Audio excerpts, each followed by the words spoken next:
It's a little past midnight in downtown Charlotte, North Carolina. A woman's scream cuts through the parking lot of a high-rise apartment building. Moments later, a gunshot. When officers arrive, they find 34-year-old attorney Rachel Mendez slumped behind the wheel of her car, her phone still recording a voicemail to her sister. And the final words she said before dying? "I knew he'd come for me." But who was she talking about? Her jealous ex? A powerful client she was about to expose? Or someone even closer? Because what happened next shocked everyone. Rachel Mendez wasn't just another lawyer. She was known across Charlotte for taking on cases no one else dared to touch: corruption, domestic abuse, and corporate fraud. Brilliant, fearless, but sometimes too fearless. Friends say Rachel had been on edge in the weeks leading up to her death. She told a coworker she felt followed. Her apartment security camera caught a black SUV parked across the street multiple nights in a row. And yet she kept working. Because Rachel believed in justice even if it came at a cost. Police would soon discover that cost was everything. This is Behind the Crime. We post daily. Subscribe so you never miss a case. By sunrise, Rachel Mendez was already dressed in her navy suit, coffee in hand, standing before her apartment window overlooking uptown Charlotte, North Carolina. The city below was waking up: horns, rain, people in suits rushing to beat traffic. To everyone else, it was just another Tuesday. But to Rachel, it was another day fighting giants. She was the kind of lawyer who never backed down even when the odds were stacked high. Her work at Hampton and Doyle LLP wasn't just a job, it was a mission. She defended whistleblowers, the kind of people powerful corporations wanted to silence. Her friends called her stubborn. Her colleagues called her fearless. But to those she went up against, she was dangerous. Rachel grew up watching her mother fight eviction after her father's death. She had sworn never to let anyone get crushed by the system again. That promise fueled her, but it also blinded her to how close danger had already crept. Her latest case was against Eastland Pharmaceuticals, a billion-dollar company accused of falsifying safety data for a new heart medication. It wasn't just another lawsuit. It was a battle that could destroy reputations, careers, and lives. For weeks, Rachel had been working late, sleeping in her office, chasing evidence no one wanted her to find. Her client, Dr. Mark Halpern, a senior researcher at Eastland, claimed the company buried reports of fatal side effects. He was supposed to testify in court the following month until he disappeared. The morning after his disappearance, Rachel sat alone in her office conference room, staring at his empty chair. Her assistant noticed her hands shaking as she flipped through his case notes. "You think they got to him?" she asked quietly. Rachel didn't answer. She just closed the file and whispered, "We're next." That night, she called her sister, Elena, just to talk about anything but work. They laughed about childhood memories and bad takeout. But before hanging up, Rachel's voice turned soft. "Lena, promise me if anything weird happens, you'll check my laptop." Elena brushed it off. "You watch too many crime shows." Rachel smiled, but it didn't reach her eyes. Days later, she noticed a black SUV parked near her building. The same one she'd seen outside the courthouse 2 days before. It wasn't moving. Just idling, lights off. She snapped a photo with her phone but never sent it to anyone. At work, her colleagues said she looked tired, paranoid even. She'd startle easily, lock her office door more often, and triple-check her car before leaving the garage. Still, she kept going. Because the truth, the full truth, was almost within reach. On June 11th, she left the office at 10:42 p.m., clutching a brown folder stamped "Confidential." Her security badge logs confirmed she was the last to leave. The elevator cameras caught her glancing nervously over her shoulder as the doors closed. No one saw her alive again. Because what Rachel didn't know was that someone had followed her home. The security camera outside Rachel's apartment building flickered in the drizzle that night, its lens catching flashes of headlights reflecting off wet asphalt. At 11:07 p.m., Rachel's white Lexus pulled into the lot. She parked close to the entrance like she always did when she felt uneasy. Her hand hesitated on the ignition. She didn't get out right away. Her phone records show she dialed her sister, Elena, at 11:09. The call went to voicemail. That message would later become one of the most haunting pieces of evidence in the case. "Hey Lena," Rachel's voice trembled, soft but steady. "I think he's here again. The same car." Bam. The recording ended with the sharp crack of a gunshot and a scream so sudden that even the coroner later said it made her flinch. Within minutes, neighbors began calling 911. Some thought it was fireworks, others swore they heard tires screeching. When police arrived, rain still drizzled across the lot, washing streaks of blood from the driver's side door. Rachel was found slumped forward over the steering wheel, her phone still glowing in her lap. Detective Liam Ortega, the first on scene, described it as eerily quiet, like the world was holding its breath. Her car was still in gear. The keys still in the ignition. The brown, confidential folder she carried out of her office? Gone. Crime scene techs worked through the night, combing every inch of the parking lot. They found a single .45 caliber shell casing near the curb, a partial boot print in the mud, and faint tire tracks leading toward the exit. The surveillance camera above the gate had been spray-painted black recently. Inside Rachel's apartment, nothing was missing. No sign of forced entry. But her work laptop had been remotely wiped clean at 11:15 p.m., less than 10 minutes after her death. Whoever did it knew her passwords, her case files, and what needed to disappear. By sunrise, the story broke across local news stations. Prominent Charlotte lawyer found dead in apartment parking lot, possible targeted attack. Elena arrived at the scene crying, clutching her phone to her chest. She kept playing that voicemail on repeat, whispering. She was scared, she knew. Police canvassed the area and found a witness, a delivery driver who claimed he saw a dark SUV parked across the street around the time of the shooting. It didn't move, he said. Just sat there with the lights off. Then when the shot went off, it sped away. Later, officers recovered footage from a traffic camera 2 blocks away. It captured a black Chevy Tahoe turning out of Rachel Street at high speed. The license plate was obscured by mud. Detectives began working through her last known contacts, but one stood out. Evan Croft, a private investigator Rachel had recently hired. His number was the last call she made before trying her sister. He didn't answer, and when police went to question him, his apartment was empty. Every trace of his digital presence had vanished overnight. His phone, his car, his records gone.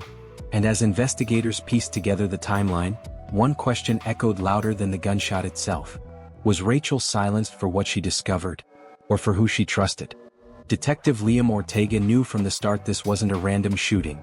The precision, the timing, the digital wipe, it all screamed orchestration. Within 48 hours, Rachel's case shifted from a local homicide to a potential corporate cover-up. Her firm, Hampton and Doyle LLP, turned over her client files, but the Eastland Pharmaceuticals folder, the one labeled confidential, was missing from their servers too. Someone had deleted it from every backup. Ortega's tech team called it surgical. Whoever did this knew exactly where to look and what to erase. Still, Rachel had left behind breadcrumbs. On her desk sat a sticky note with 3 words written in neat handwriting. Croft car file. That was enough to send detectives to Evan Croft's last known address, a second-floor apartment on the city's south end. The place looked like he'd left in a hurry. No clothes. No laptop. The air still smelled faintly of gun cleaner. In the sink, they found a half-burned envelope, the only legible part reading, Project Aegis. Croft's car, a black Chevy Tahoe, matched the one seen leaving Rachel Street. But when police traced it, they found it abandoned behind a storage lot 2 counties away, the license plate swapped, and the seats scrubbed with bleach. Then came a new twist. Marcus Hale, Rachel's ex-fiancé, was brought in for questioning. He had a history of temper problems and a restraining order from years before. He'd called Rachel 19 times that night. When confronted, Marcus claimed he was trying to warn her. She told me she had something big, he said during interrogation. She said she was going to take down a monster. I begged her to stop. Cell tower data placed Marcus just a mile from her apartment at 11 p.m. He swore he was driving by because he was worried. Detectives didn't buy it. But before they could push harder, something strange happened. Eastland's legal team intervened. They filed a motion demanding access to any evidence tied to Rachel's case, claiming proprietary confidentiality. That move raised alarms everywhere. Why would a pharmaceutical company want files from a murder scene? Then another bombshell dropped. A local journalist received an anonymous package inside, a flash drive. The files contained internal Eastland memos mentioning falsified clinical data and a project codenamed Aegis. One email even referenced a contractor assigned to neutralize exposure. The journalist handed the drive to police. But just 2 days later, his office was burglarized. The hard drives were stolen and the flash drive vanished. Ortega's team was now racing a ghost. Every lead that surfaced seemed to disappear just as quickly. And the one man who could connect the dots, Evan Croft, remained missing. But then, a new piece of evidence surfaced. At 3 a.m., forensic techs retrieved partial voice data from Rachel's phone, backup fragments of a conversation recorded minutes before her death. The words were faint, distorted, but one line was clear. "Evan, if you're doing this, please don't." That changed everything. Was Rachel pleading for her life or confronting someone she thought was protecting her? And if Evan Croft really was her ally, why did he run? 3 years later, the case of Rachel Mendez still lingered like a cold wind through the halls of the Charlotte Police Department. Her name sat in the unsolved cabinet, printed in red ink. But for Detective Liam Ortega, it was never just another file. It was unfinished business, the kind that refused to stay buried.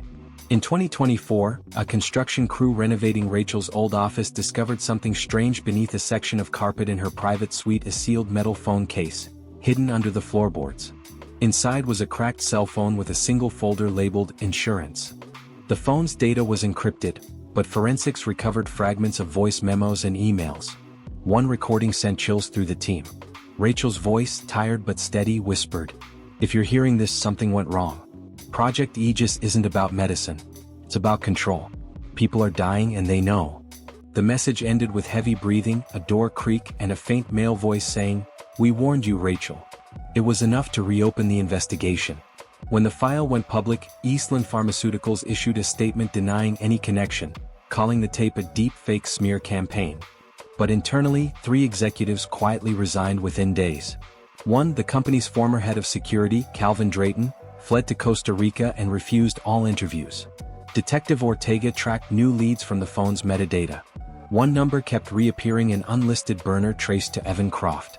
After years of silence, his name resurfaced. But what came next deepened the mystery. Divers recovered a submerged vehicle from Lake Norman, matching Evan's missing Chevy Tahoe. Inside were 2 phones, a camera memory card, and a bullet hole through the windshield. No body. The memory card contained 6 blurred photos.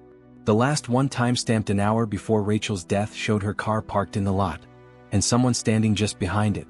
The outline of a tall man in a dark raincoat. Forensics couldn't confirm it was Evan, but the resemblance was haunting. The district attorney reclassified the case as an active homicide under conspiracy investigation. Yet, every step forward met another wall: witnesses backing out, files disappearing, and court orders sealed under corporate privilege. Elena Mendez refused to give up. She started a small foundation in her sister's name, pushing for whistleblower protection laws. Every June, she leaves a single red rose beneath the camera pole where Rachel was found, the same spot where justice never came. In an interview last year, Elena said something that stayed with everyone who heard it. Rachel wasn't scared of dying. She was scared of being forgotten. And maybe that's why this story still matters. Because even now, pieces of Project Aegis remain classified. Eastland's stock quietly rebounded. And that insurance phone? It's locked in federal evidence, unreleased, unread, untouched. Was Rachel's killer silenced too? Was Evan Croft her betrayer, or her protector? No one can say for sure. But one thing is certain: somewhere inside the shadows of corporate America lies the truth about Rachel Mendez. And until it's uncovered, the story isn't over. The truth may still be out there. At the heart of Rachel Mendez's murder lies a chilling intersection of morality, fear, and power, a psychological battlefield between truth and control. Rachel embodied what criminal psychologists call the justice fixation. It's a mindset seen in individuals who develop a moral compulsion to expose wrongdoing, even when it places them in grave danger. For her, ethics weren't negotiable, they were identity. She believed justice wasn't just something to argue in court, it was something to live for. But that same conviction made her a target. Once she realized what Project Aegis really was, her courage shifted from noble to fatal. Experts suggest Rachel likely experienced hypervigilance in her final weeks, a heightened state of fear common in whistleblowers under threat. She noticed patterns others might ignore: the parked car, erased files, silent calls. Yet, despite clear warning signs, she continued. What? Because people like Rachel often suffer from altruistic overconfidence, the belief that doing what's right will somehow protect them. In her mind, truth was armor. In reality, it made her vulnerable. Then there's Evan Croft, the enigma at the center of her final days. His behavior fits 2 psychological profiles: either a disillusioned protector or a covert aggressor. If he began as Rachel's ally, helping her uncover evidence, he may have developed an unhealthy savior complex, the need to control what he was supposed to protect. In such cases, attachment can morph into possession.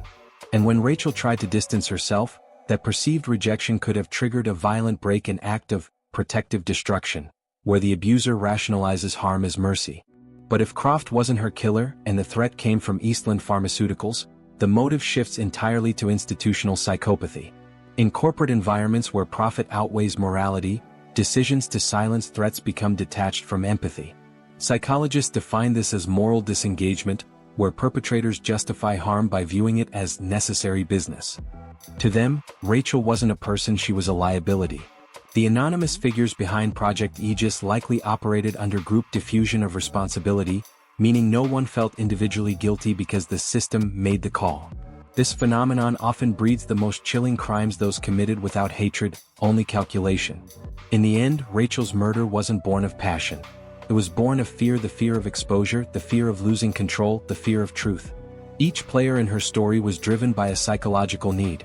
Rachel's need for justice, Evan's need for control, and Eastland's need for dominance. Together, they formed a triangle of destruction, one that cost a brave woman her life. Rachel's case is more than a legal tragedy. It's a psychological portrait of what happens when conscience collides with corruption, and when doing the right thing becomes the most dangerous choice of all. In the end, Rachel Mendez wasn't just another name in a case file. She was a woman who believed truth could stand against power and paid for that belief with her life. Her story reminds us that justice isn't always decided in a courtroom. Sometimes it's buried in hard drives, sealed documents, or whispered confessions that never reach the light. Some say Rachel was reckless. Others call her a hero. But one thing's certain, she refused to stay silent, even when the silence could have saved her. And maybe that's why her case still haunts Charlotte to this day. Because the deeper you dig into her story, the more it feels like something or someone made sure the truth would never fully surface. Was it a corporation protecting its empire? A jealous ex who couldn't let go? Or the one man she trusted, turning into the one who betrayed her? No matter which theory you believe, Rachel's courage still speaks louder than her killer's silence. This is Behind the Crime. Subscribe now and stay with us for our next case. And tell us in the comments, who do you think silenced Rachel Mendez? Because until the truth comes out, her story isn't finished.